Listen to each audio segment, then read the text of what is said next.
Bom dia, pessoal, tudo bem? Bom dia. Estão todos conseguindo me escutar? Tudo bem, Manuela? Tudo sim, estou escutando. Está me escutando? Estou escutando, sim. Perfeito. Tem mais gente aqui.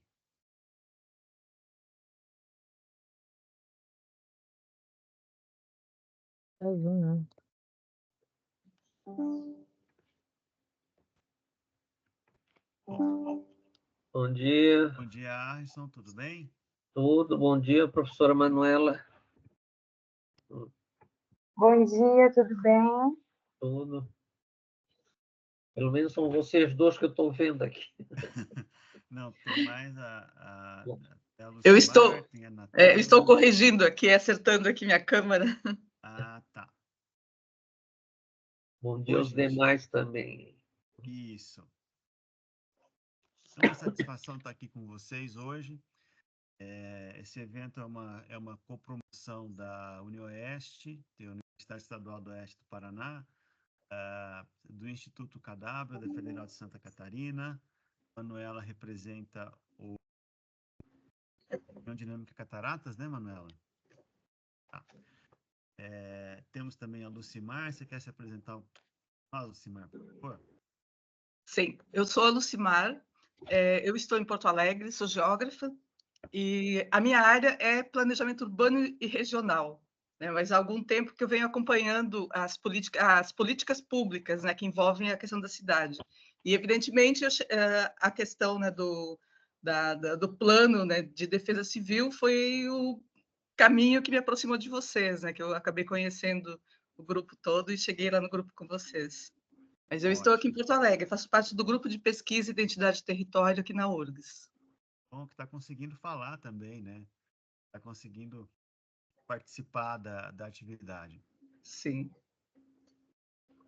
Tem a Isabela. Isabela?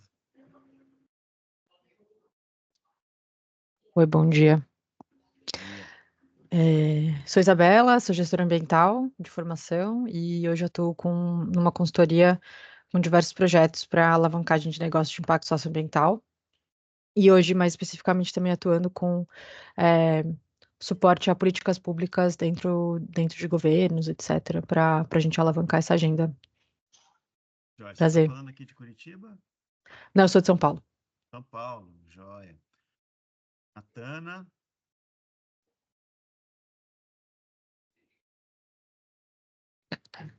Bom dia.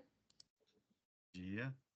Meu nome é Natana, eu estou em Lavras, sul de Minas Gerais. Eu sou engenheira ambiental de formação e comecei a trabalhar há mais ou menos um ano numa fundação que presta assistência para agricultores familiares, principalmente no ramo da cafeicultura, e estou buscando aprender sobre monitoramento e avaliação. Descobri o evento, achei interessante e estou aqui participando. Então, vamos lá. Nina, você quer se apresentar para nós também, por favor? Oi? Nina. Oi, bom dia. Bom dia. Entrei e caí aqui, acho que a câmera está meio ruim. Sou Nina, trabalho no Ministério das Cidades, e aí essa agenda ambiental é uma questão que eu gosto, assim, eu trabalhei um tempo na área de mobilidade, agora estou na Secretaria de Habitação. A gente, né, pautas, questão urbana, acho que é urgente a gente se apropriar mais disso, assim, para a gente poder contribuir aí com as políticas. Estou aqui por isso. Bom, gente, esse evento ele acontece no âmbito da Semana Global da Avaliação, né, que é uma promoção do GEI, que é o Grupo de Avaliadores Independentes do Banco Mundial. E ele tem para essa semana, tem duas perspectivas muito claras, né? Uma, eu acho que é mais importante delas, é que nós vamos construir aqui um diálogo horizontal. Eu chamei o Arson, chamei a Manuela para fazer alguma exposição sobre pesquisa, mas a ideia não é fazer alguma coisa top-down, né? Vem o pesquisador falar e tal, não. A ideia é construirmos um diálogo horizontal e igualitário, porque está se caminhando, né? Tenho sentido assim no grupo uma preocupação maior com essa perspectiva de construir diálogos horizontais, fundamentalmente também de construir diálogos mais igualitários, né, na área da avaliação. A mesa de abertura ela foi toda composta por mulheres. Eu achei isso fantástico. Tá? Eu achei isso fantástico. Então, fico feliz também que aqui a grande maioria é de mulheres nesse evento. Tá? Posto isso, então eu vou passar a palavra para a Manuela, para ela fazer as considerações dela. Se quiser trazer um pouco da experiência que a gente tem com a pesquisa dos agrotóxicos, né, Manuela? A discussão que a gente fez. E agora a palavra está com você. Olá, tudo bem? Bom dia. Também fico feliz quando a gente tem uma diversidade de gênero composta nas mesas de debate, né? Algo que em algumas áreas não é tão sensível e perceptível, né? Um debate que eu tenho feito, inclusive, com o Eric do Lafronte, que é importante a gente observar esses espaços, até porque um dos focos das minhas pesquisas, em particular, que não está dentro do Lafronte, é de estudos de gênero, mas muitas vezes a gente observa que não existe um cuidado, né? Porque se não é algo que deveria ser natural, né? De compor uma mesa mais igualitária, mas pelo menos ser pensada e chocar quando a gente tem uma mesa composta só, né? De professores, homens brancos. Então, eu fico bem feliz também quando a gente tem essa preocupação de abrir espaço para as mulheres no debate. Bom, só vou explicar um pouco, né? Que a minha agenda mais particular, eu estava até conversando com o professor Gustavo, eu estudo organizações internacionais porque eu sou professora de relações internacionais e uma das disciplinas é estudar as organizações em regimes internacionais. Aí, a minha pesquisa em especial, eu trabalho a questão de migrantes, mas o professor Gustavo me chamou para justamente compor um trabalho sobre o agrotóxico e trabalhar um pouco sobre as organizações internacionais, a influência das organizações internacionais nas agendas, né, vinculados à questão de agrotóxicos no Brasil. E aí é mais nessa pegada que eu trabalho, né? Muito mais fazendo essa ponte da influência das organizações internacionais, da agenda dos países, dos pontos positivos, né? Que tem essa contribuição com financiamento e tudo mais, mas também, às vezes, na perspectiva um pouco mais crítica, né? Referente a uma agenda que, às vezes, é imposta sem muito diálogo e negociação, né? Enfim, é importante que ela traz uma agenda global às organizações internacionais, numa perspectiva que muitas vezes faz o Estado pensar, né, em pontos que nem sempre ele pensa, nem sempre ele propõe nisso, principalmente pensando numa questão, como que eu posso dizer, pensando nessa agenda internacional, muitas vezes o Estado ele negligencia por causa de atores domésticos que têm influência nas decisões e nas tomadas de decisões, né? Principalmente em questões ambientais. A gente sabe que no Brasil a gente tem uma bancada do agronegócio muito forte, que muitas vezes traz influências em que não colabora para a política externa brasileira integrar justamente normativas internacionais que muitas vezes não dialogam com esses grupos de interesses, né? Enfim, eu fiz uma fala mais ampla nesse sentido. Eu não sei se o professor Gustavo quer que fale em questão mais específica, mas talvez eu gostaria de escutá-las, né, as apresentações, para a gente dialogar e debater. Tá. Obrigado, Manuela. Foi uma fala interessante no sentido de abrir algumas perspectivas, né? O porquê discutir políticas ambientais e avaliar e monitoramento e avaliação de políticas ambientais na perspectiva do sul global. Nós somos os pobres, né? Nós somos aqueles que vão pagar a conta, que já estão pagando a conta, certo? Então, eu acho que é importante que a gente tenha esse panorama global e que a gente comece a pensar o seguinte: bom, quais instrumentos, quais índices, quais indicadores nós vamos propor para avaliação, tá? Isso é uma coisa que a gente pode discutir depois. Eu vou passar a palavra, então, agora para o Harrison, para ele fazer as colocações dele, e a gente segue com o debate depois.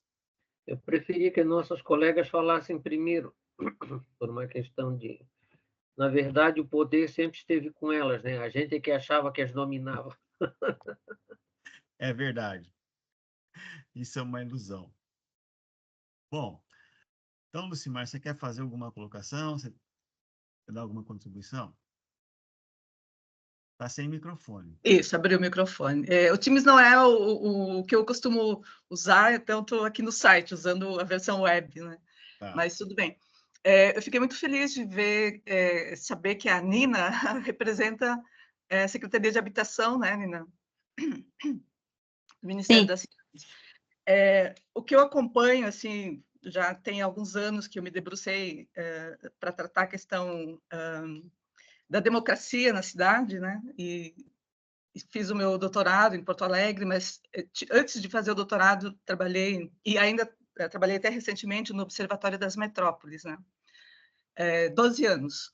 Então, eu acompanhei aquele início de organização para a Copa, né? Sobretudo muito próxima dos movimentos sociais, os movimentos de moradia. Então, acompanhei todas as remoções que aconteceram, os projetos de remoções, os instrumentos que foram aplicados, etc. Né? E, nesse processo, teve uma comunidade, teve um caso no Morro Santa Teresa, em que foi o único que congregou movimentos de moradia com movimento ambientalista. Sabe? E foi uma experiência espetacular, porque chegou ao ponto de conseguir aprovar na Câmara de Vereadores um processo de zoneamento, né? Porque era uma área central, em frente ao estádio do Beira-Rio, né? Central não no sentido do centro histórico de Porto Alegre, mas na região central. Em frente ao estádio do Beira-Rio, ou seja, muito centralizado mesmo, em frente a uma região que teve assim, um investimento absurdo, assim, um enorme investimento por conta das obras da Copa, né, tanto viária quanto do estádio, né, de reestruturação da orla, né, e assim por diante. E as comunidades pobres não tinham acesso sequer à rede, né, formal, né, à rede instalada de serviços que passava na sua porta. Né?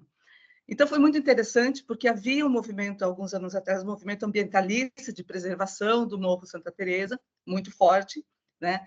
E não se tinha diálogo com as comunidades. E, digamos, de 8 anos, há 8 anos atrás, então, o grupo de ambientalistas se aproximou, né, e começou a dialogar, entrar nas comunidades, conversar com as comunidades, com as lideranças. Então, todo o projeto que resultou disso, que foi do zoneamento ambiental, cultural e habitação de interesse social, então tinha ZEIS, tinha área de preservação cultural e ambiental, que foi aprovado na Câmara, foi construído a partir de reuniões dentro de cada comunidade. Né? Então, foi uma experiência muito importante, né? De construção assim, de diálogo, né, entre o movimento ambientalista e a moradia. Bom, agora, com esse caso, né, do desastre que aconteceu, enfim, e é uma questão que os grupos aqui estão tentando, né, mostrar, e está muito interessante, porque está se abrindo reuniões com vereadores, etc., né, com equipes de assessores, né, de mostrar que o que aconteceu em a violência com que chegou em Porto Alegre, né, tem relação com o desmatamento das bacias, né, ou seja, aquilo que o próprio Antônio Bispo, né, escreve, se a gente não coloca árvores, né, abre-se uma estrada e a água corre, ninguém controla a força da água, né? Então, mais ou menos por aí. Mas o que está acontecendo quando a gente acompanha agora a implementação dos instrumentos, né, que os poderes públicos municipal, estadual e nacional estão colocando, né, em relação a essas pessoas pobres que foram atingidas pela enchente? Né? Então, estão reaplicando os mesmos instrumentos, né, que se utilizou no período da Copa e que promove a expulsão, né? Ou seja, disponibilizam bônus moradia, mas a pessoa não vai poder ficar mais próximo de onde ela vivia, né? Mesmo sabendo que terão obras de reestruturação, né, de naqueles locais, mesmo sabendo que pessoas assim, que estão em área regularizada permanecerão, os pobres que não estão em área regularizada vão ter que sair. E o valor do que é recebido do bônus não possibilita que eles comprem sequer em Porto Alegre, né? Então, os próprios instrumentos, né, eles são aplicados no sentido de que seja mais fácil, que seja emergencial, que as pessoas consigam, mas não é tão simples assim, porque elas não vão conseguir comprar pelo valor do mercado. Então, o que a gente identifica? Que é imprescindível que se tenham instrumentos de regulação do preço do solo e regulação do mercado imobiliário, que é o que a gente está observando. Muitas pessoas que estavam na área central, que foi alagada, já se mudaram, né? Agora, essa semana mesmo, já 2 a gente acompanhou, né, que foram para outras regiões da cidade, e os valores dos aluguéis estão subindo, né? Porque aí começa a busca, né, por aluguéis em locais que não são alagáveis, e aí aumenta o preço. Então, associado a isso, né, ou seja, é imprescindível que se tenham instrumentos, que se indique, pelo menos, que os municípios apliquem instrumentos de regulação do preço do solo, né, e do mercado imobiliário. Então, é mais ou menos por aí que a gente está trabalhando. Assim, em relação, professora, sobre relações internacionais, né, o grupo de pesquisa organizou um debate com um professor representante de Santa Fé, da Universidade da cidade de Santa Fé, na Argentina, né, por conta do caso, como é que eles resolveram lá os problemas quando teve uma grande enchente, alguns anos atrás. E no próximo dia 20, eu vou depois divulgar também no grupo, né, a gente convidou o professor Arnold Schneider, né, que ele esteve em New Orleans, né, conheci ele na época também, né, das remoções da Copa, né, quando ele esteve aqui para acompanhar, e agora ele vem, né, para nos ajudar, enfim, para falar um pouco como é que aconteceu lá, né, e como é que a gente pode pensar, né, situações, como é que a gente vê isso aqui também. Então, depois aí eu divulgo, mas é por aí que segue a minha trajetória e um pouco do que eu estou trabalhando hoje, né. Então, e eu tenho buscado assim muito, né? Como eu vi ali ontem, alguém publicou, né?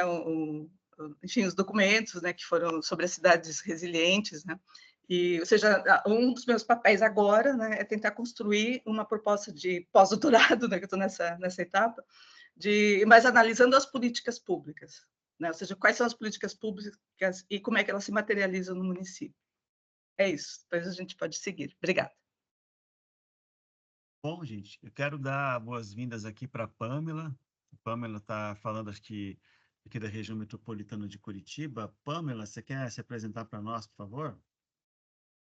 Bom dia, pessoal. Desculpem a informalidade. Entrei aqui na aula, né, na atividade, a convite do professor Gustavo. Ontem a gente falo aqui de Curitiba, sou professora, sou historiadora, estou também na fase de desenvolvimento do projeto de doutorado, sou mestre em História, com enfoque para a área da História Ambiental.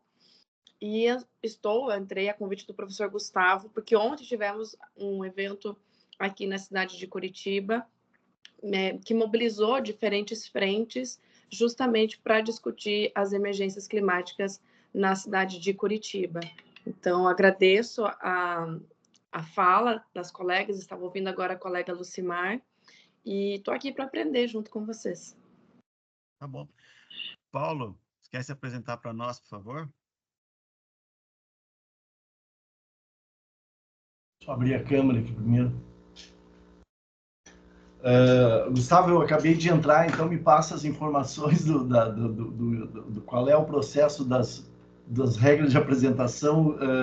Basicamente apresentação mesmo, né? É apresentação, Paulo. Assim, a perspectiva é um diálogo horizontal entre todos aqui, pensando o seguinte: o que a gente pode aprender quando se faz a avaliação a partir das comunidades, certo? E quando se dá voz para as comunidades do Sul Global, né? Quer dizer, o que o Sul Global pode propor como perspectiva para monitoramento e avaliação de políticas públicas, tá? Bom, então, eu sou Paulo Azevedo, eu sou colega do Gustavo na universidade, a minha formação até o doutorado é na área de sociologia, depois do doutorado, e isso já faz muito tempo, eu eu entrei na metodologia quantitativa, fui estudar estatística aplicada às ciências sociais e fechei com um estudo na Universidade de Texas, de pós-doutorado, na área de avaliação de políticas públicas. Eu tenho trabalhado e estatística, né? Eu tenho trabalhado nesse tempo aí dentro da área de metodologia quantitativa, e os trabalhos que eu executo, eu faço algumas consultorias, eventualmente, de avaliação de impacto social. Trabalhei alguns projetos para o BID, para a Senasp, justamente, e hoje trabalho com essa questão que o Gustavo está falando agora, de entender quais são os reflexos. Obviamente, isso é uma coisa quase que imediata, a gente só distingue conceitualmente a questão do impacto ambiental para o impacto social, mas uma coisa não existe maneira de desligar uma da outra. E sobre o Sul Global, o que eu tenho nesse momento é ser do Sul, né? Porque eu sou da região de Porto Alegre, eu nasci na cidade de Lajeado e morei em Porto Alegre quase boa parte da minha vida. Então, eu não tenho um conhecimento teórico do que aconteceu lá, mas tenho conhecimento de todos os meus amigos que passaram aquela situação lá, minha família. Então, se eu puder contribuir alguma coisa. Mas o meu conhecimento, meu trabalho é analisar impactos sociais de intervenções feitas pelo homem de uma maneira mais aplicada, mais planejada, como barragens, empresas, etc.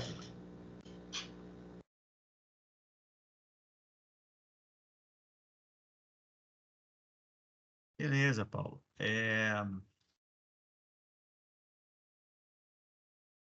Ina. Ina? Oi, eu Oi. falei, não? Sim, você falou. Tá, mas como é que se você eu acha quero. que a gente pode construir uma perspectiva de avaliação a partir do Sul? Olha,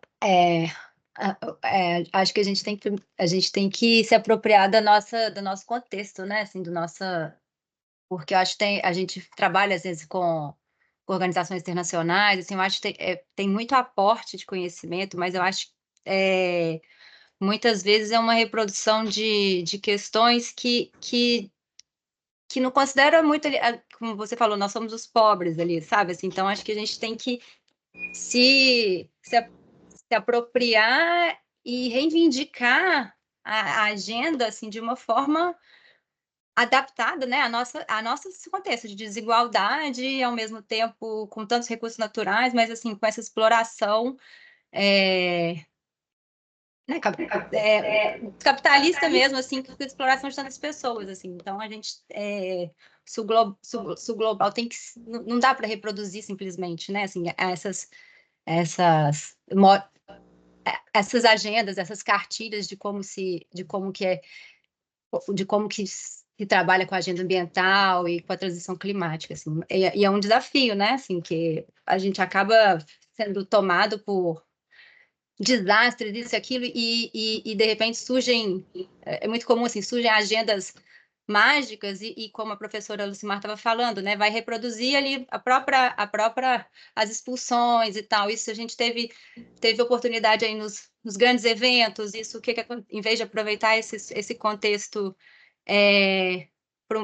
para qualificar, né, a vida das pessoas que ali vivem, a gente criou bolhas, né, assim, bolhas qualificadas com expulsões de pessoas, assim. Então acho que a desigualdade, principalmente, né, e esse nosso contexto de pobreza tem que guiar, assim, as nossas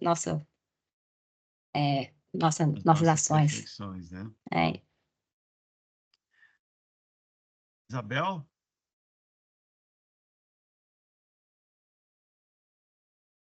Isabel, você está me ouvindo, Isabel?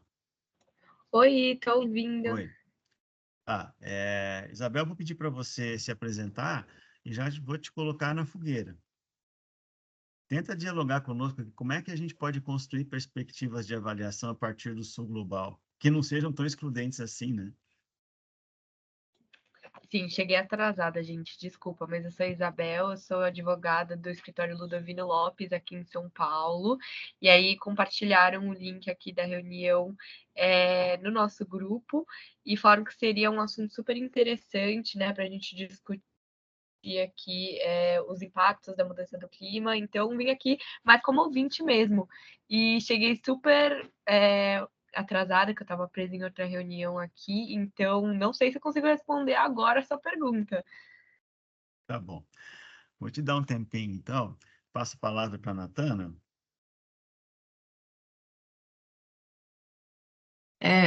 Bom, eu concordo com o que as colegas já citaram, né? Principalmente a Nina. Eu que trabalho num conceito um pouco diferente de vocês que trabalham relacionado à agricultura, mas eu acho que o principal ponto que nós precisamos observar é realmente entender quais são os desafios que nós enfrentamos aqui no nosso país, e mais ainda a níveis locais, porque a gente tem um país enorme, um país gigante, então uma coisa que se aplica ao sul não vai se aplicar também ao norte. E a partir desse entendimento, construir as políticas e desenvolver os trabalhos que ajudem as populações locais, mesmo num nível mais regional. Então, eu acho que seria isso, entender qual a necessidade e, a partir desse entendimento, desenvolver os trabalhos para a gente poder mitigar e se adaptar também às mudanças climáticas que estão ocorrendo. Ótimo. Pamela. Entrei com o microfone ligado, né? Só fiz a alteração aqui, professor Gustavo, do meu aplicativo, do meu dispositivo de celular para o computador. Vocês estão me Tá. ouvindo bem? Tá, perfeito. Não sei se eu vou devagar um pouquinho, mas eu acho que, pensando um pouco, eu recentemente trabalhei uma disciplina de estudo das relações étnicas raciais com o pessoal da universidade onde eu atuo, e a gente conversou muito acerca, né, de conceitos básicos para entender as relações étnicas, dentre os quais o próprio conceito da colonialidade do poder, né, do ser, né? E aí eu acho que pensar acerca do sul global nas questões ambientais exige, né, trabalhar em parceria com as comunidades tradicionais e que já desempenham um papel fundamental, né, na preservação e de cosmovisão em relação às questões ambientais. Então, me parece que são alguns lugares, assim, a gente precisa ser atravessado por essas outras sabedorias. Eu não gostaria de usar a expressão ecologia dos saberes aqui por razões óbvias, mas é nesse sentido que eu estou querendo dizer, né, de articular essa relação e aprender com quem já sabe e mais não está sendo ouvido, né? Incluir dentro dos nossos currículos autores indígenas, né, autores afro-brasileiros que já debatam essa questão e pensar a partir do nosso próprio local, né, de uma perspectiva andina, de uma perspectiva amazônica, né? Então, que nós possamos trabalhar cada vez mais autores locais, convivências locais, para pensar os problemas locais, né? Que a gente já chega, né, de conhecimentos eurocêntricos, eles não nos servem e não nos dizem respeito na medida em que nós temos modelos que deram certo. Então, acho que é mais nesse sentido assim que eu gostaria de jogar uma provocação. Beleza. Bom, Arson, agora chegou a sua vez. Gostaria de agradecer à professora Lucimar, que a gente vem travando discussões aí, agora está vendo ela pessoalmente, né? Em rede. Então, gente, é o seguinte, a gente já tem eu já estou aposentado da universidade, mas ainda estou vinculado ao mestrado em desastres, e durante eu sou geógrafo também, igual a professora Lucimar, de formação. Então, e sempre trabalhei na área de geografia regional do Brasil, que é a parte de planejamento, né, e tal. Então, assim, do que eu já fiz, que poderia ter uma relação direta, foi um trabalho que a gente fez integrando os 3 ministérios públicos do Brasil, Paraguai e Argentina, aí numa ação que a gente fez em 2007, na Tríplice Fronteira, trabalhando questões ambientais comuns, sem a interferência do Ministério das Relações Exteriores, numa reunião que foi realizada em Itaipu.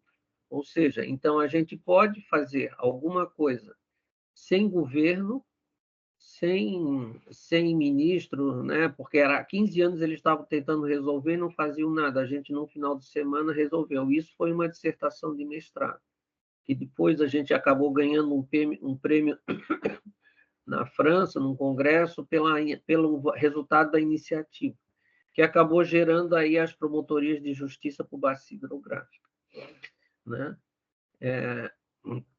Então, com relação a essa questão da colonialidade, né, decolonialidade, o que a gente tem verificado? Existem 2 perspectivas, da tecnociência capitalista e a tecnociência solidária. A tecnociência capitalista é o discurso do Norte, e a tecnociência solidária é o discurso do Sul, que ele está voltado para a geração de emprego e renda. Inclusive, agora, a gente está trabalhando aqui os mestrados e os doutorados acadêmicos de inovação na universidade, aqui com a Secretaria de Inovação da UFSC, e um dos problemas é a área de ciências humanas e sociais aplicadas, ou seja, o que ela pode gerar de inovação. Então, isso acaba também sendo um problema, né? Porque é uma inovação que vai para a empresa, é uma inovação que vai para a sociedade, isso pode ser monetizado em termos de recursos financeiros, sim ou não, né?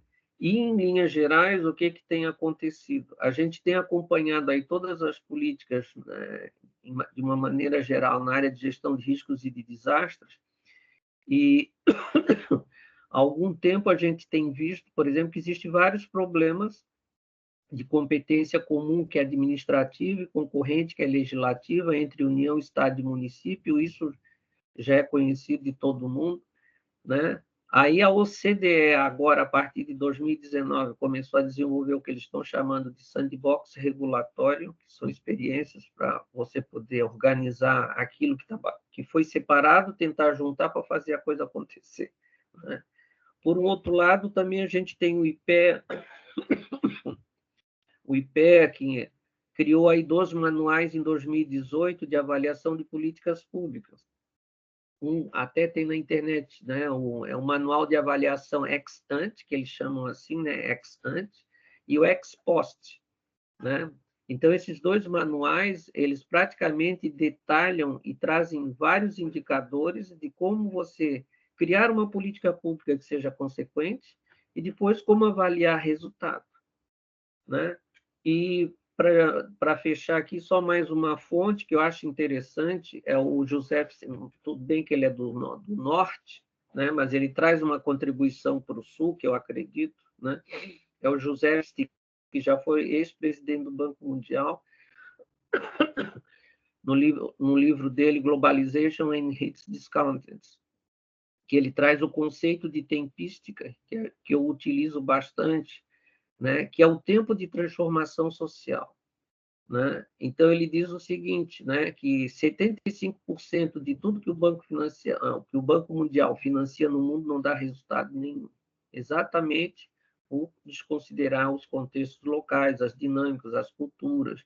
Aí os cronogramas não são realizados, os recursos não são finalizados, e sempre tem problema para a prestação de contas, porque aquilo que foi projetado, né, acaba não sendo seguido.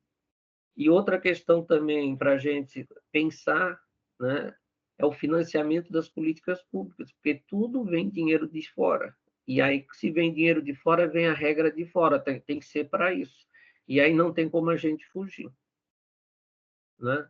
E para vocês terem uma ideia, quando a gente fez esse trabalho aí com Brasil, Paraguai e Argentina, na época tinham 800 protocolos internacionais na área ambiental, e os países, e 200 e poucos países na época, né? 230, uma coisa assim, e praticamente 70% não ratifica os acordos internacionais porque interfere na soberania, na economia e não sei o quê. Por isso aí protocolo de Quioto, essas né? Que fica, essas discussões aí fica 20, 30 anos até sair alguma coisa. Então, e aí é onde entra, né, o que a gente trabalhou ali, que se chama paradiplomacia. Eu acho que o nosso trabalho aqui é um trabalho paradiplomático, né? Ou seja, são agentes não diplomáticos, não estatais, que estão fazendo um trabalho de diplomacia para resolver problemas. Porque o problema ambiental ele não tem fronteira, ele não tem país, ele não tem cultura, ele não tem classe social, nem nada, né? Agora deu para ver no Rio Grande do Sul, né? Independente de classe social, a água passou e carregou tudo. Então é isso aí, gente. Essas são as... E hoje a gente está aí nessa questão de... Inclusive, Nina, a gente vai estar participando agora de um projeto com o Ministério das Cidades aqui em 2 municípios, de redefinição das áreas de risco e alto risco, via universidade aqui, né? Aí eu estou participando junto com uma equipe. É um projeto de 1 ano, eu acredito que é para o governo, aí depois deve dar outras orientações, e também chamar a atenção que houve uma reclassificação de áreas de risco com novos critérios, né? A gente tem um documento, foi uma nota técnica que o Ministério aí criou, e talvez para todo mundo depois, formando um grupo, seja interessante a gente compartilhar. Tá bom? Perfeito. Paulo, agora é sua vez.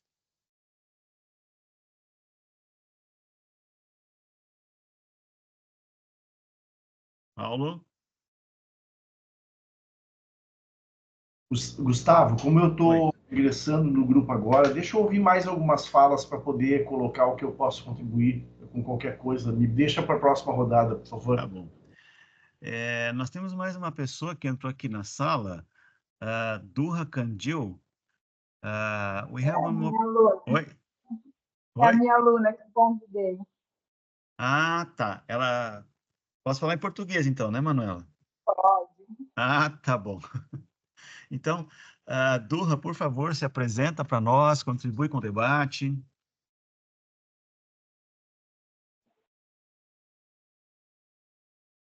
Será que ela ouviu? Uhum. Durra, você pode se apresentar para nós, por favor, contribuir com o debate? Ela está me mandando no WhatsApp. Ela está no trabalho, ela não pode falar, ela está só acompanhando o debate. Está só ouvindo. Tá bom, então. Pronto. Se quiser, bom, eu posso comentar alguma coisa. Desculpa. Oi? Pode falar sim, Manuel. Eu ia fazer um comentário, mas pode falar depois que eu comento. Não, pode falar. Eu fiquei ouvindo, né, todas as apresentações no sentido das perspectivas e tudo mais, e aí eu me lembrei muito, que eu falei até para ti na nossa reunião prévia, quando eu fui ao México, né? E aí eu tive uma experiência numa universidade intercultural que justamente trabalha essa perspectiva dos povos originários lá no México, e aí até comentei com o professor que, para as questões migratórias, o México sempre ele meio que traz um debate à frente da gente e depois a gente apresenta esse debate, né? Então, ele está muito pautado nas questões decoloniais, dos povos originários, nessas questões ambientais. E lá foi interessante que eu acabei fazendo uma visita técnica com um grupo de uma comunidade perto de Huehuetla, que eles se organizaram a partir de movimento social para impedir uma construção de um megaprojeto, justamente trazendo as questões da comunidade, os impactos ambientais, o impacto dos trabalhos deles, né, que foi muito bonito, que eles falaram assim, que não foi fácil, principalmente a questão de ameaças de mortes, né, porque os megaprojetos têm gente muito grande por trás, né. Então, o líder, até muito emocionado, disse assim, que foi uma vitória deles terem impedido a construção ali próximo à comunidade deles, e justamente eles fizeram um trabalho junto com a universidade para avaliar os impactos na comunidade, no trabalho deles, né, no entorno, e aí eles conseguiram, a partir dessa organização. E eu achei interessante, principalmente, que o movimento social estava próximo à universidade para fazer esse link, né? Então, foi uma experiência bem interessante que eu tive escutando lá na Universidade Intercultural do Estado de Puebla, no México, né? E o México é cheio de universidades interculturais que trazem o movimento social para dentro da universidade, né? Que trazem os povos originários para dentro da universidade, né? Lá, a universidade tem 90% compostos de várias etnias, né? E todos eles têm bolsa para permanecer ali, justamente trazer esse conhecimento para a comunidade, dar suporte jurídico, a parte de saúde, e aí tem lá um mestrado justamente na área ambiental. E aí eles trabalham muito essa questão de um turismo sustentável, mas um turismo sustentável dentro da perspectiva da comunidade. Eu fiquei num hotel que era só de mulheres, né, que eram de povos originários, que elas utilizaram, elas falaram no discurso, a gente utilizou as organizações internacionais para financiar, mas dentro da perspectiva delas, de um hotel todo ecológico, sustentável, né, com a reutilização de água, com energia solar, né, que elas estavam explorando o turismo ali ao redor, mas dentro da experiência e da vivência delas. Aí elas traziam essas mulheres para fazer artesanato e ajudavam elas a precificar, né, para justamente precificar o artesanato delas, faziam até chás de curas e colocavam tudo dentro do hotel, e a organização internacional, no caso, financiou todo esse projeto. Elas até falavam como utilizar, né, o dinheiro externo, mas permanecendo a ideia principal do projeto, que eram as vivências dela. Então, assim, acho que a gente que está trazendo esse debate, acho que é sempre interessante dar uma olhada,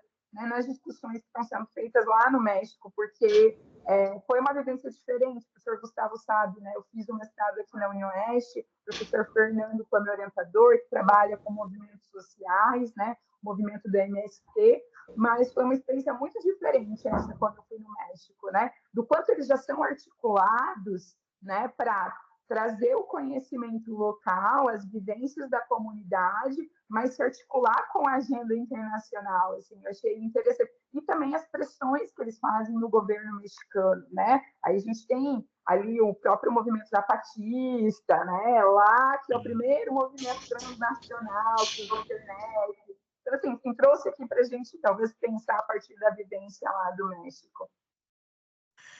E o que a gente aprende quando a gente começa a avaliar de baixo para cima? Vou lançar essa pergunta aqui, quero que vocês respondam. O que a gente aprende quando a gente começa a avaliar políticas públicas de baixo para cima?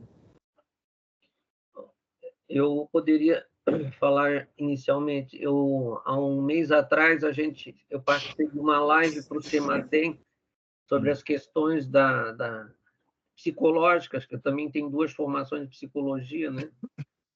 Porque a gente está fazendo trabalhos com sociodramas em comunidades de área de risco, organizando as comunidades, inclusive, para que elas tenham condições de avaliar os seus direitos.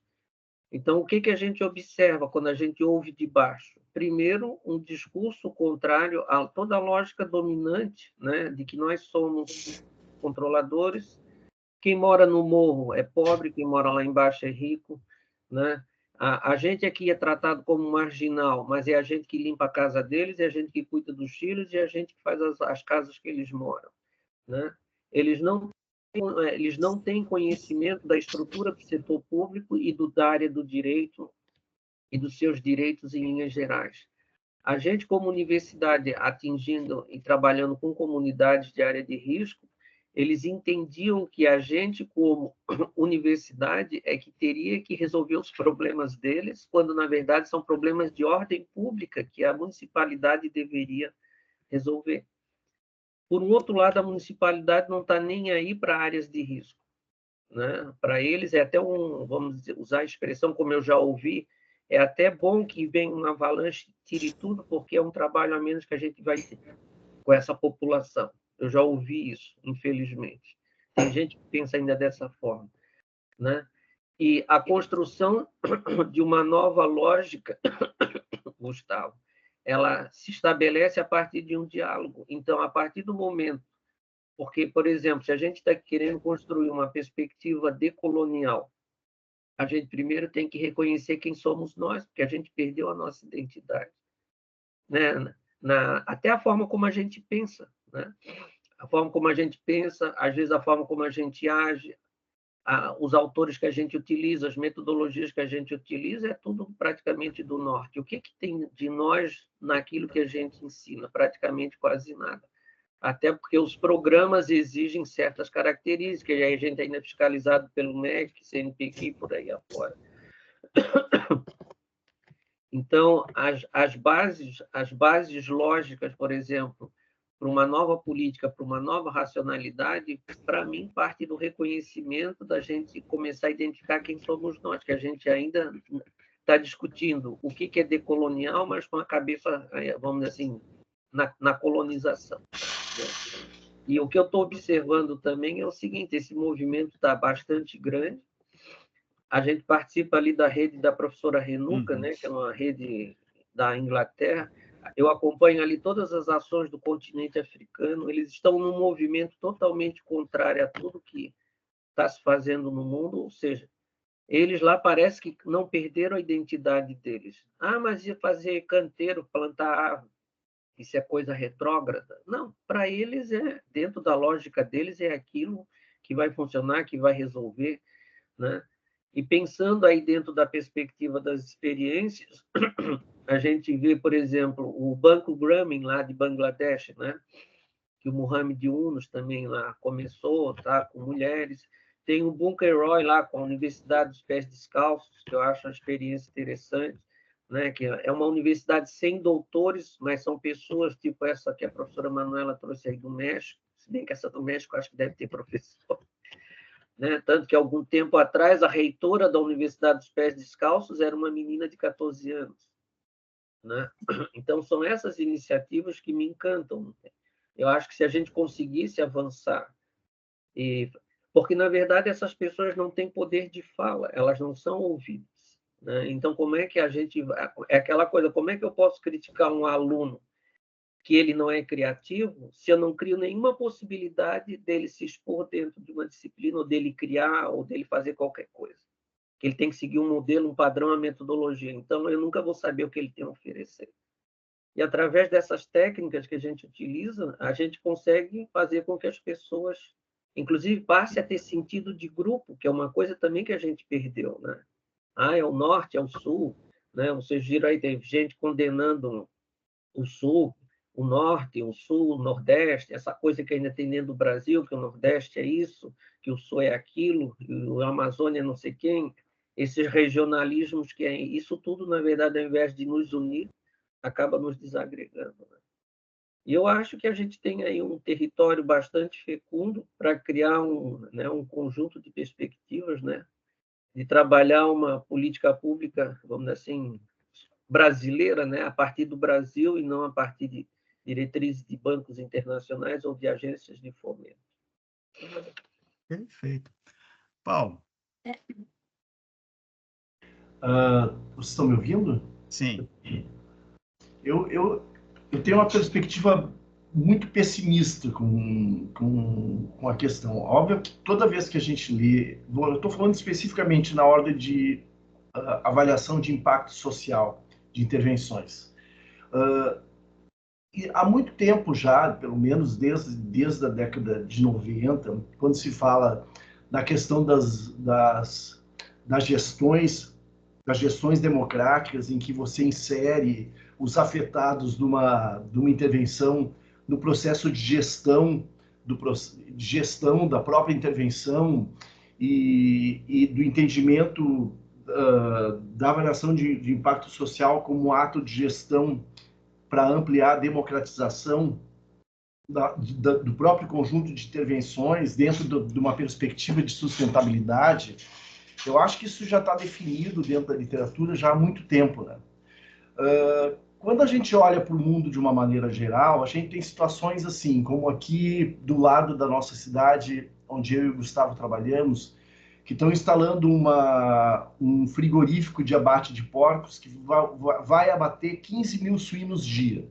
Para fazer isso, eles vão precisar criar 4 milhões de suínos, que vão se juntar aos outros 7 milhões que existem aqui, que todo dia bebem 7 litros de água dos lençóis e produzem 5 a 7 de dejetos, todo dia. Existe lá um plano de aproveitamento dos dejetos para adubo, mas isso, quando se olha lá na avaliação de impacto, fica uma coisa muito bonita. Diz, a gente vai espalhar isso em toda a área, sim, só que isso acontece todo dia e só se fertiliza a terra em alguns momentos. Né? Quando a gente olha lá, eu estou trabalhando numa usina lá, na revisão de uma avaliação de impacto no Laos. Essa usina seria construída por uma usina elétrica no rio Mekong, junto com umas 8, ou mais 8. Ela tem 5 anos de construção, 25 anos de concessão. Então, pelo menos uns 30 anos para frente. Não se tem a perspectiva, não se sabe como vai ser a energia que vai se usar daqui a 30 anos. Né? Ou seja, é claro que vai se usar energia elétrica, mas não se sabe as fontes, né? Os países que por um lado contestam a implantação, como o Vietnã, que tem um problema lá de salinização de águas no delta, é que vai comprar essa energia. Né? Então, agora olhando a questão, estou retomando o que o Gustavo falou do sul, do sul do Brasil, a gente olha a catástrofe que está acontecendo lá no sul, e o que a gente escuta de debate, e eu estou conversando diretamente com pessoas que estão lá, que estão no meio da água, por exemplo, pessoas da minha família, pessoas... E eu vou dizer uma coisa bem no fundo do meu coração para vocês, e eu não sei se é o lugar num estado que 70% votou no Bolsonaro, né? Que simplesmente tem como referência a questão de não estar nem aí para qualquer questão ambiental, em que isso aconteceu, as pessoas não mudam. Né? Não mudam, e você vai avaliar, quando eu estou conversando com as mesmas pessoas que eu conversava antes da tragédia, e que tinha essa situação, após a tragédia, aconteceu a tragédia, assim, pois o governo não faz nada. Quem está fazendo isso é a própria população. Semana passada eu conversei com uma pessoa de uma universidade, pró-reitora, isso é uma coisa inimaginável, e ela me disse assim, o que a gente está vendo agora é que os arrozeiros usando as bombas deles para drenar a água da cidade. Eu falei assim, olha, o que os arrozeiros fizeram é subir o preço do arroz até agora. Né? E além daqueles canais de irrigação, tu tem uma entrada de água até longe. E a minha perspectiva extremamente pessimista para isso, e que eu não sei se eu vou mudar, é que por mais que a gente já tenha entendimento já há 20, há 30 anos sobre como as coisas poderiam ser feitas e como devem ser feitas, isso não muda absolutamente nada. E eu vou dizer uma coisa para vocês, desculpa, mas eu vou dizer uma coisa para vocês. Dá a impressão que as pessoas estão debaixo da água lá e afogando e dizendo assim, a gente não precisa mexer com o meio ambiente, com o aquecimento global é uma coisa que ia acontecer igual. E elas estão falando isso no meio da água. Né? Porto Alegre vai passar esse negócio, vai acontecer a mesma coisa. E eu vou dizer, eu acho que se fizesse uma enquete da Datafolha, a distribuição eleitoral do grupo do passar a boiada vai estar a mesma, não vai mudar nada.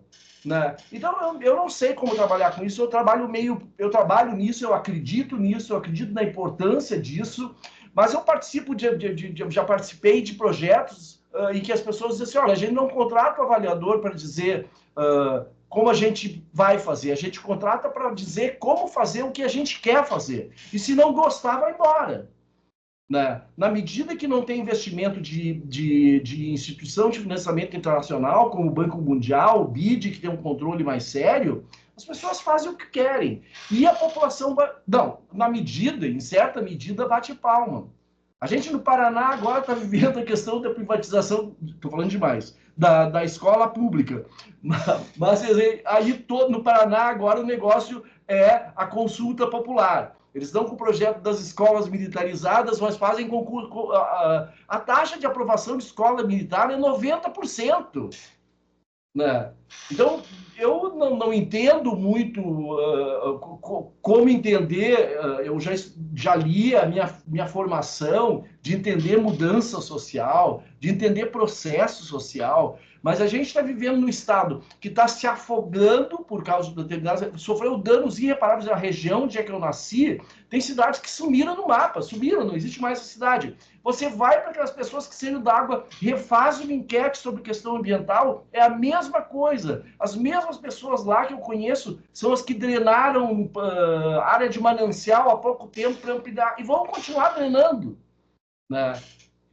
Então, em Bento Gonçalves, em Caxias, agora tinha um vereador defendendo tirar todas as árvores da encosta das rodovias, porque as árvores fazem peso e acabam produzindo o deslize.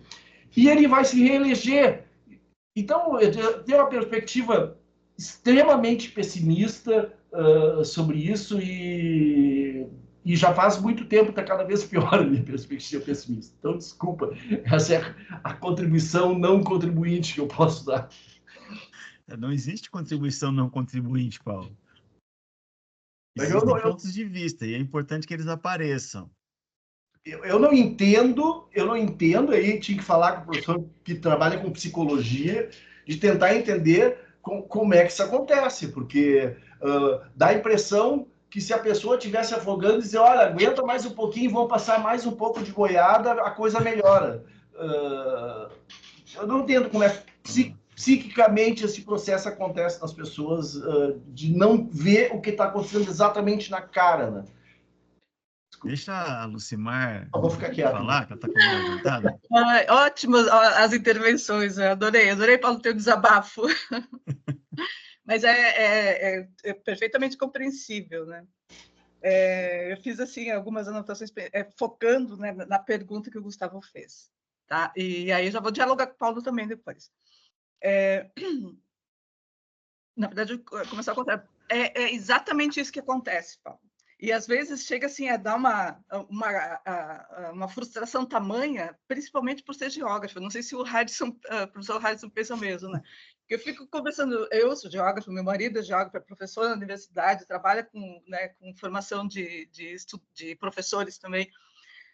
Porque há um descolamento, há uma alienação entre o que se aprende na escola, o que se aprende no ensino formal e a vida, e que vem por conta dessa onda política, e, portanto, a gente não pode dissociar da...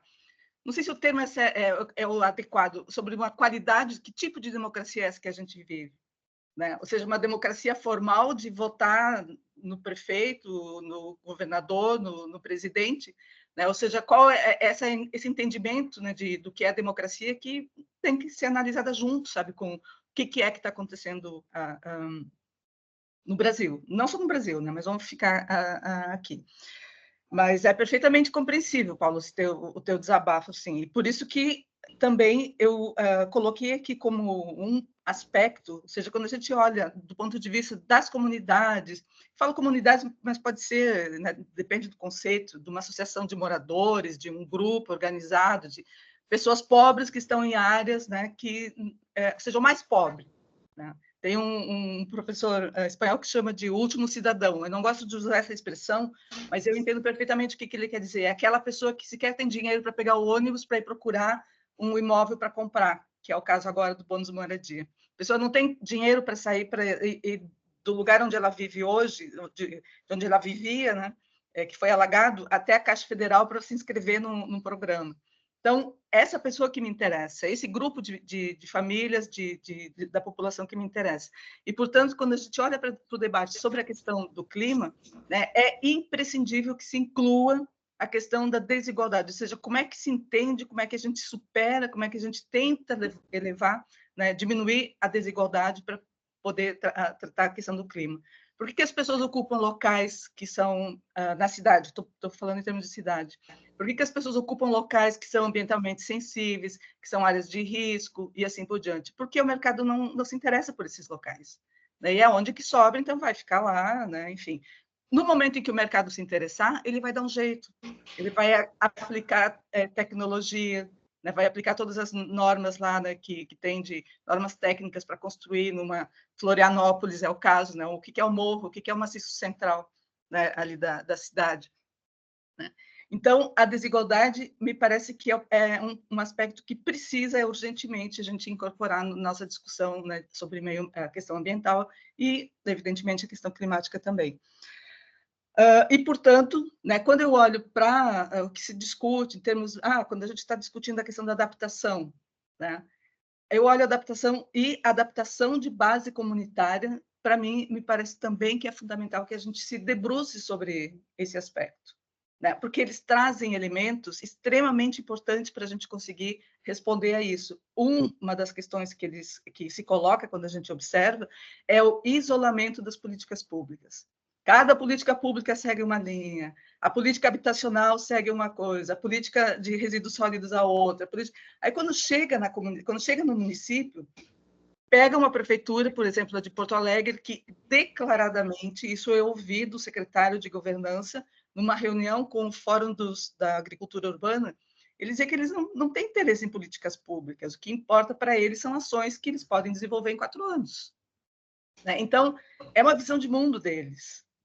Né? E, portanto, Paulo, sabe, a gente só vai poder mudar alguma coisa quando mudar, sabe, a gente aprender a escolher, entender que existem visões de mundo diferentes e visões de mundo que vão contra a população.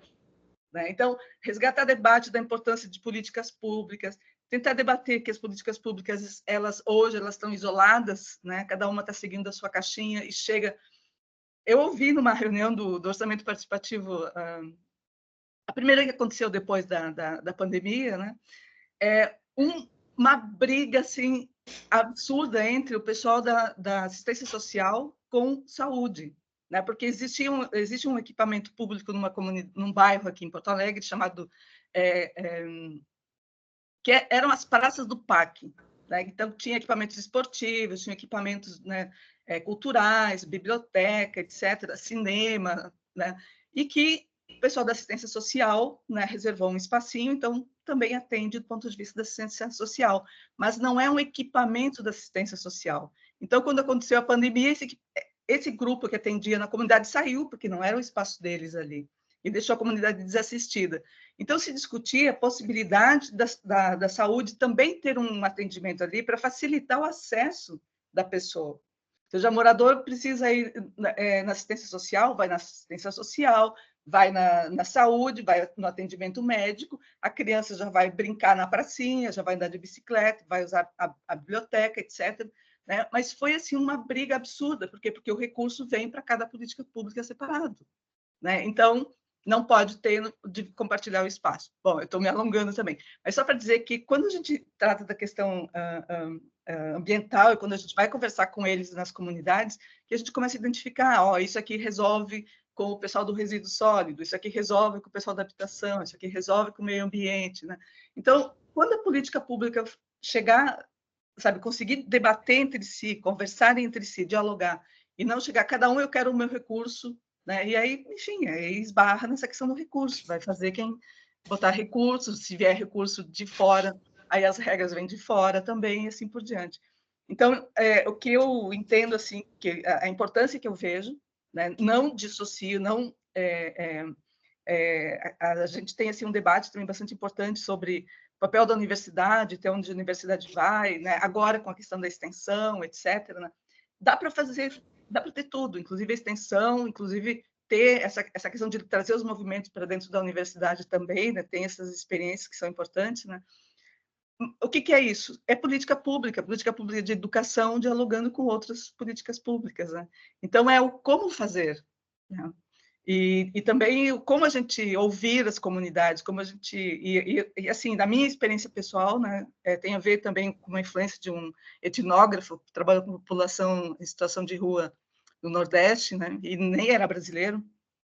Ele me dizia, Lucimar, tem que estar entre eles, porque até eu vir morar em Porto Alegre, eu trabalhava só com cartografia, com imagem de satélite, eu olhava tudo de cima, né, muito de longe. E aí, quando cheguei aqui, que eu fui me inserir nas comunidades, né?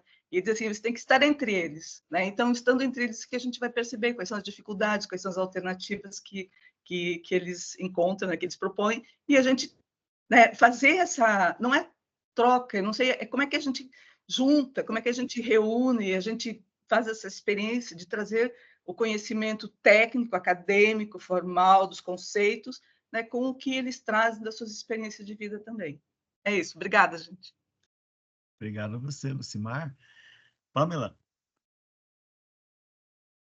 Bem, eu vou tentar ser um pouco otimista e não vou tentar responder, na verdade, ao questionamento do Gustavo, mas dialogar um pouco mais com o professor Paulo, na medida em que estive diretamente envolvida agora nas ocupações que ocorreram na Assembleia Legislativa aqui do Estado do Paraná, em virtude do processo de privatização, e talvez lançar um cenário aí um pouco mais otimista, até porque é o que eu tento me agarrar em muitas vezes para continuar no processo, né?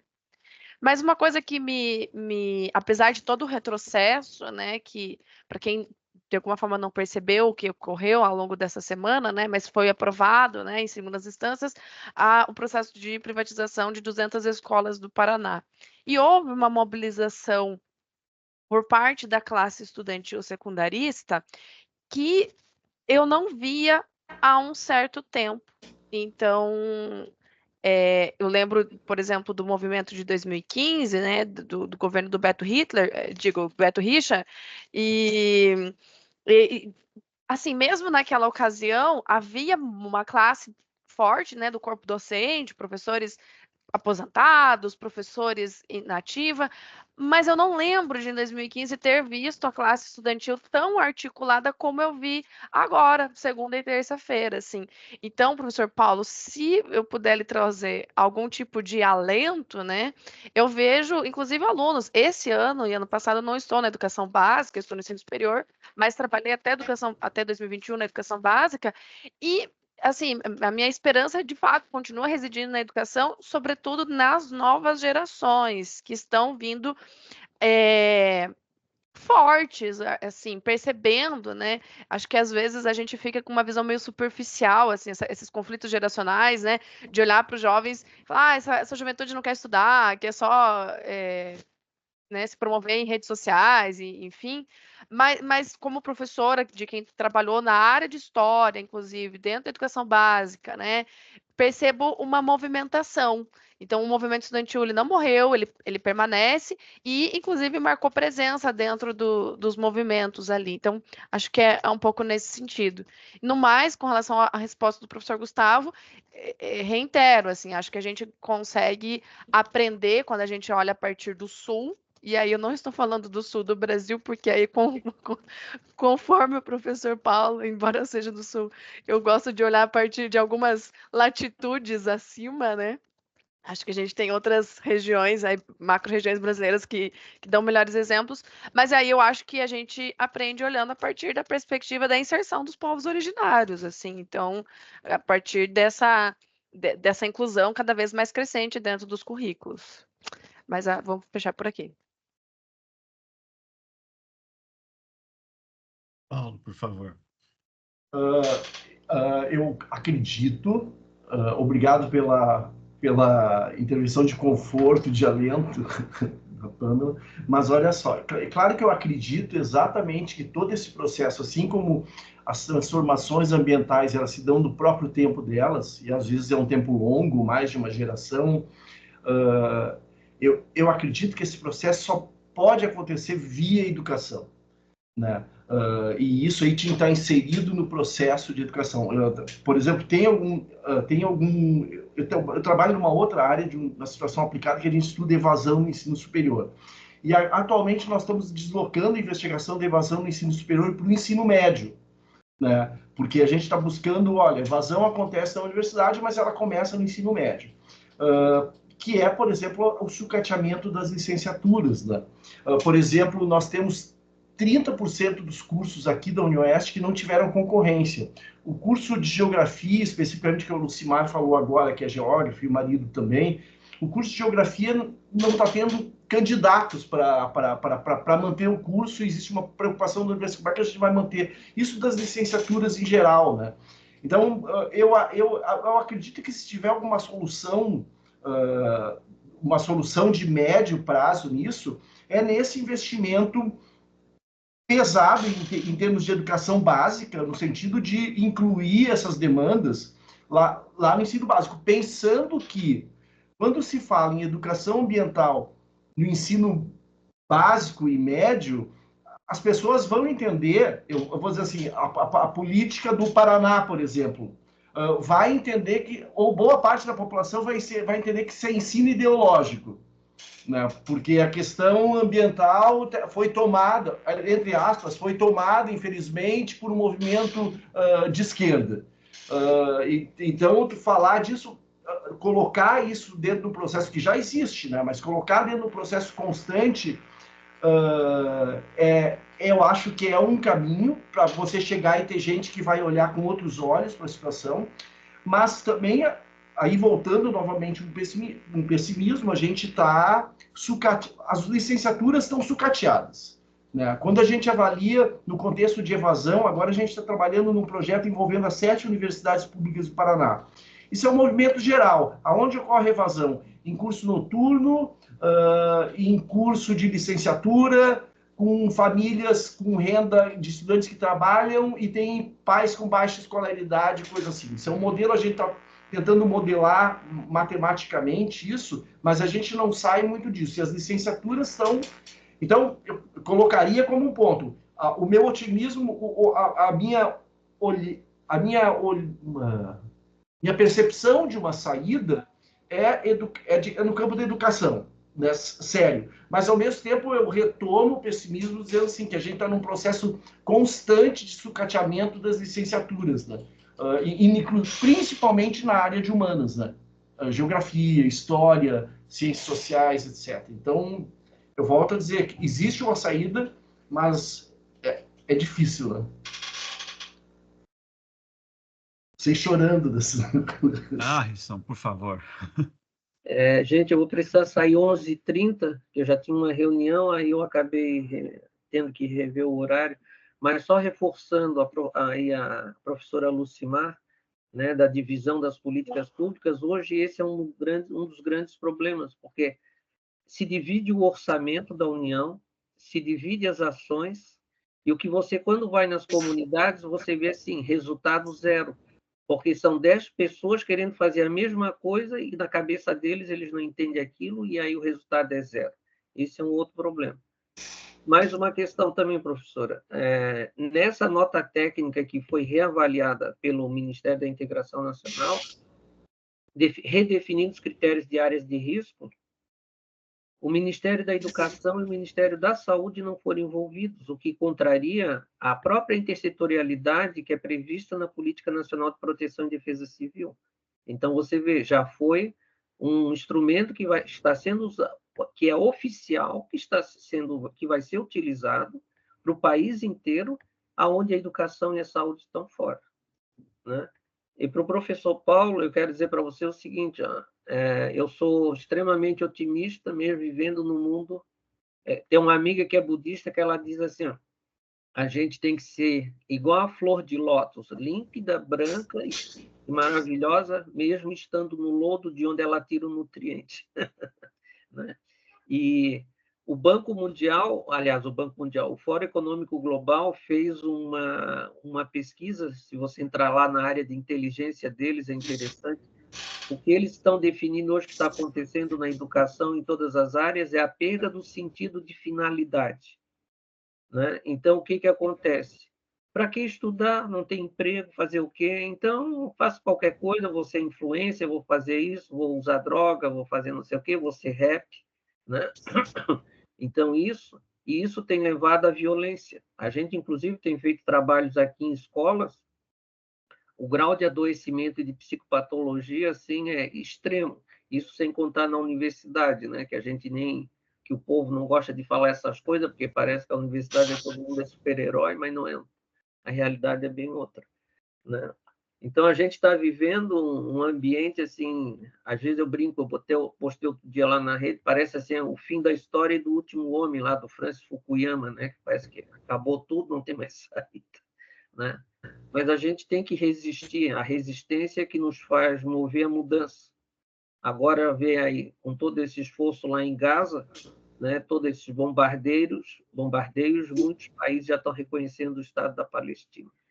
Então, não existe mudança sem sofrimento, né? E por pior que seja, sem morte. como é o caso extremo desse.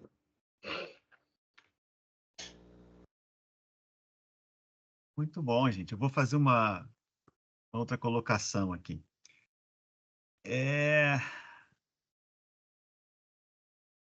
Vou fazer até uma pequena advocacy, né? O avaliador fala inglês, né? O avaliador fala em advocacy, ele fala em policy arena, ele não fala policy arena, não. Ele fala policy arena, né? Em avaliação bottom-up, avaliação top-down. A gente consegue construir conceitos em português?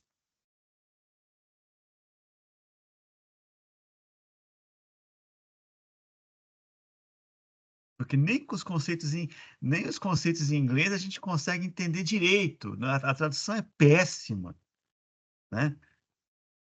A tradução que fizeram, pelo menos para o português do Brasil, é um negócio pavoroso, né? Desses conceitos. Então, a gente consegue construir um conceito em português?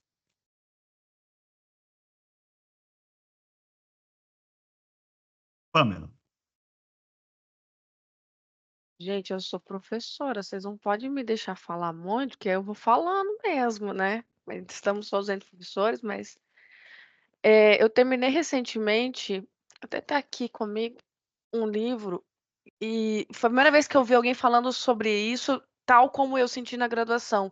É o livro. Ai, tá com desfoque aqui meu negócio, mas é Como Ser um Educador Antirracista, da Bárbara Carini. Inclusive, é um livro de bolso, um livro de uma leitura de rápido, super rápido. Mas, enfim, a Bárbara Carini, né, para quem não conhece, ela implantou na Bahia a primeira escola afro-brasileira. E ela fala nesse livro como foi difícil para ela durante a graduação e mestrado a exigência de muitos programas de leituras em inglês. E foi a primeira vez que eu encontrei esse tipo de discussão com a Bárbara Carini, porque eu tive isso. Quando eu cheguei no curso de História, eu sou formada na Unicentro, eu tinha estudado a vida inteira em escola básica, escola pública, inclusive uma das 200 que foram selecionadas aí para privatização em Guarapuava. Eu não tinha inglês.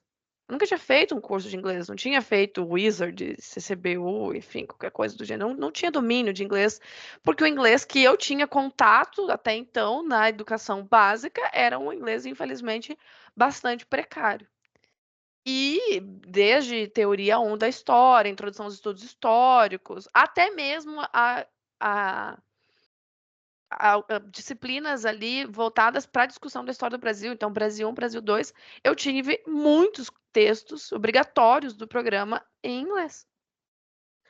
Então, eu, assim, não sei se é uma resposta direta à sua pergunta, Gustavo, mas eu acho que a gente não só não constrói conceitos em português, como a gente constrói programas elitistas, na medida em que a gente exige uma leitura já a priori de um aluno ali universitário, que muitas vezes ele não tem. Então, eu apanhei, eu sofri, enfim, e fui avançando, mas a gente até nisso, assim, a gente fracassa, né? De excluir e de construir uma abordagem muitas vezes elitista, elitizada, de uma língua que os nossos estudantes não necessariamente têm domínio. Porque no Brasil, aprender inglês ainda é um processo elitizado. Lucimar. Abrir o microfone. Uma pergunta muito instigante. E realmente nos incomoda. Não incomoda no sentido assim de que tira dessa zona de conforto. Como é que eu faço isso, né? Mas eu acredito que sim, que podemos, mas que é uma construção. Não é fácil, né? Não é fácil. A Pamela mostrou um livrinho dela. Eu vou mostrar aqui um que eu li agora recentemente, não dá para ver direitinho, chama do Antônio Bispo dos Santos. A terra dá, a terra quer. Enfim, ele mexe muito com essa questão da linguagem também, né? E quilombola, né? Ou seja, um filósofo quilombola, ele faleceu recentemente, em dezembro, né? Mas o que me chamou a atenção, né, é que esse livro eu já tinha visto, já tinha lido notícias, já sabia quem era Antônio Bispo, quem era o Nego Bispo, etc, etc.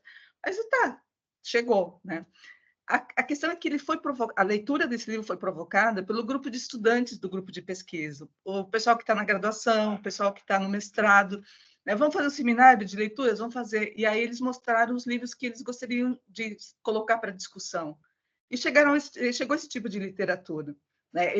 O ano passado, nos outros anos, eles estavam muito assim na questão, na discussão do decolonial, né?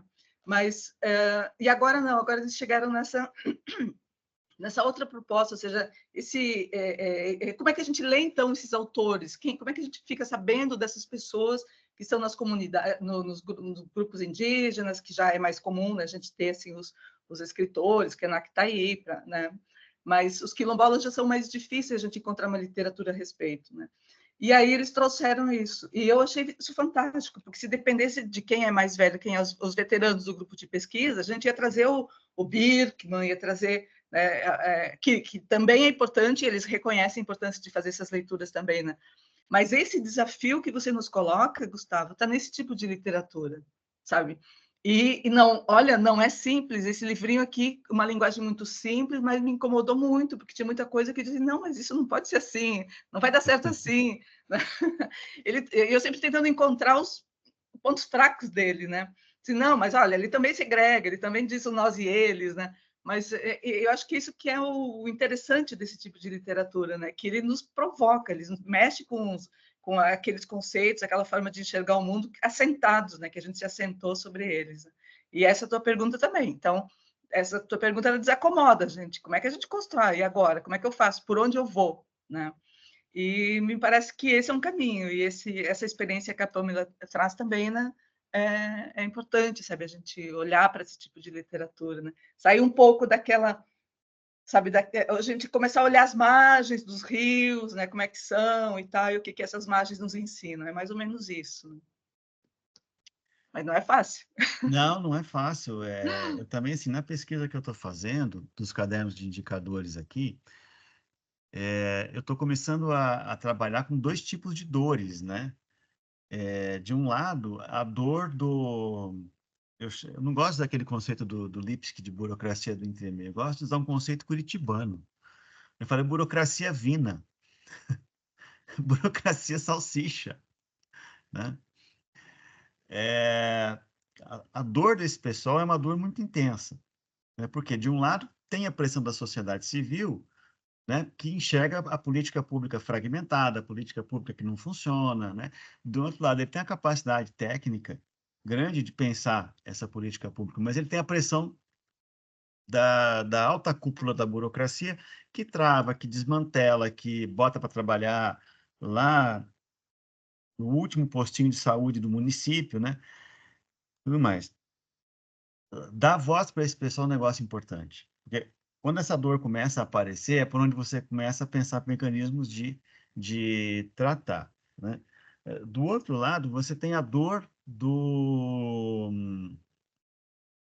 da pessoa que está na ponta, né? Quer dizer, da pessoa que está, do cidadão mesmo, que está abaixo do burocrata em nível de rua, né? Que também é uma dor importante de você fazer aparecer, né? A dor do excluído.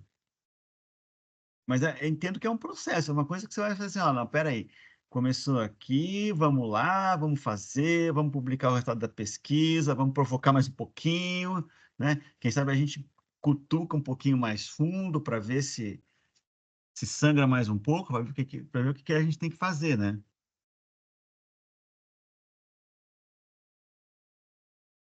Gente, mas são 11h31 já, muito contente com esse dia de hoje, tá?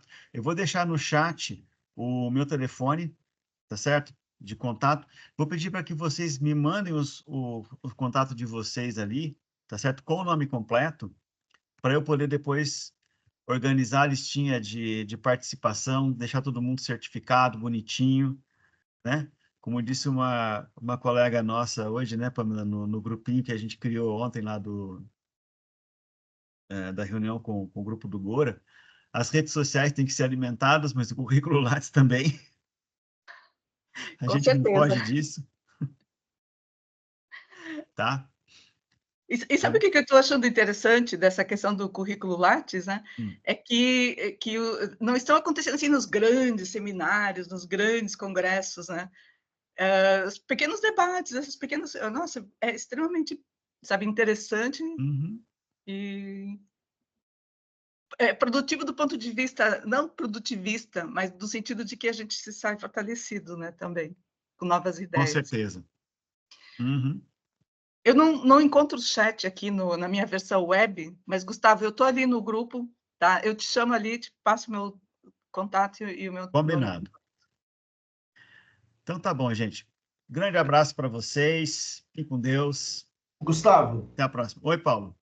eu queria só fazer um último comentário para o pessoal aí. Eu tinha mencionado que a gente fez um estudo sobre evasão e evasão nas licenciaturas e aí eu acredito que pelo menos alguém aqui falou alguma coisa sobre educação indígena, inclusão da educação indígena. Uma das coisas que a gente está avaliando na pesquisa nova que está sendo financiada pela SET agora, que vai envolver as 7 ESDO, as 7 instituições do ensino superior do Paraná, a taxa de evasão de indígenas do vestibular de cota, eu fiz estatística aqui agora, deixa eu olhar aqui, está em torno de 51%. Por exemplo, os brancos evadem em torno de 33%, os indígenas que entram por cotas indígenas, 51%. Então, só para trazer uma informação do entendimento dessa questão das licenciaturas e para colocar um ponto para quando alguém estiver trabalhando com a questão da discussão sobre educação e inclusão de grupos marginais no campo da educação superior. Isso é um dado assustador e a gente vai trazer novidade agora a partir dessa pesquisa para todo o estado do Paraná. Isso é vinculado ao INEP também. Então, se alguém estiver trabalhando com educação aqui, que tiver dados quiser trabalhar com dados recém-produzidos ou ainda em produção, a gente está com essa pesquisa, o Gustavo tem meu contato, e a gente está avaliando taxas de evasão, licenciatura por raça, etc, etc, etc.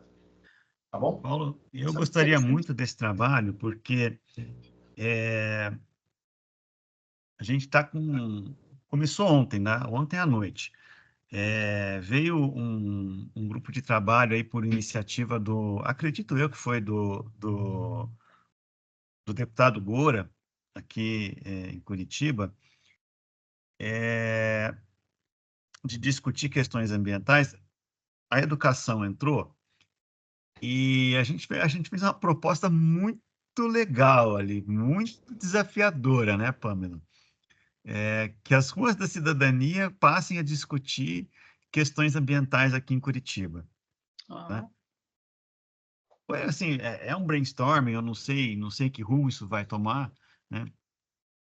Mas tem também, num futuro que eu não sei quando, a discussão das questões ambientais no Fórum Paranaense de Mudança Climática. Então, dá para a gente ir aumentando o volume, sabe? Assim, e colocando a discussão e aumentando o volume para fazer isso chegar numa instância maior de decisão. Aproveitando que, por enquanto, né, pelo menos nos próximos 2 anos, os ventos ainda vão estar favoráveis a nós, né? Exato. Daqui 2 anos a gente não tem bola de cristal para saber o que vai acontecer, né? Exato. Então tá, gente. Foi um prazer também, adorei conhecê-los. Que a gente fica ali no grupo do WhatsApp, e eu cheguei ali a convite do professor Harrison, né? Ele disse assim, bom, é um ambiente assim diferente para mim, mas tudo bem, vamos lá, né? E estamos ali, tá muito, muito gratificante mesmo. Tá bom, gente. Então, grande Um abraço para abraço vocês, para todo bom mundo. almoço. Bom dia, pessoal. Prazer. Bom dia. Natana, avaliar não é fácil, mas é preciso, tá? Com certeza. Tchau, tchau. Obrigada Tchau, pelo tchau. convite, Gustavo. Bem produtivo. Obrigado a Até. vocês.